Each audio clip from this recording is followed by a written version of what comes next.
নমস্কার, শুভ সন্ধ্যা। আমি সুনীল গঙ্গোপাধ্যায়ের কেউ কথা রাখেনি একটু চেষ্টা করছি পাঠ করার। কেউ কথা রাখেনি, ৩৩ বছর কাটল, কেউ কথা রাখেনি। ছোটবেলায় এক বষ্টমী তার আগমনী গান হঠাৎ থামিয়ে বলেছিল, শুক্ল দ্বাদশীর দিন অন্তরাটুকু শুনিয়ে যাবে। তারপর কত চন্দ্রভূক অমাবস্যা এসে চলে গেল, কিন্তু সেই বৈষ্ণবী আর এলো না। 25 বছর প্রতীক্ষায় আছি। মামাবাড়ির মাঝি নাদির আলী বলেছিল, বড় হও দাদা ঠাকুর, তোমাকে আমি 3 প্রহরের বিল দেখাতে নিয়ে যাব।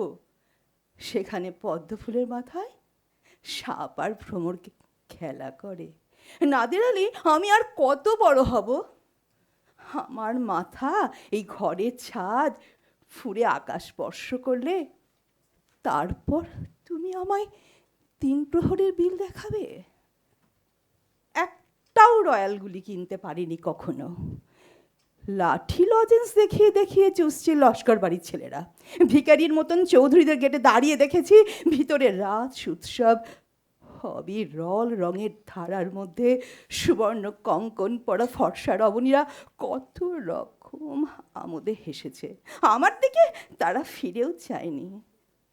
বাবা আমার কাঁধ ছুঁয়ে বলেছিলেন, দেখিস একদিন আমরাও।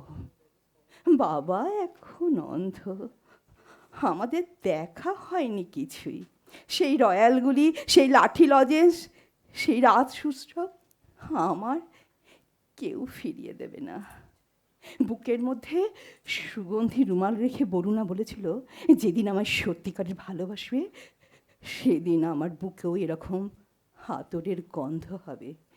ভালোবাসার জন্য আমি হাতের মুঠোয় প্রাণ এনেছি, দুরন্ত ষাঁড়ের চোখে বেঁধেছি লাল কাপড়, বিশ্ব সংসার তন্ন তন্ন করে খুঁজে এনেছি 108টা নীলপদ্ম, তবু কথা রাখেনি বরুণা।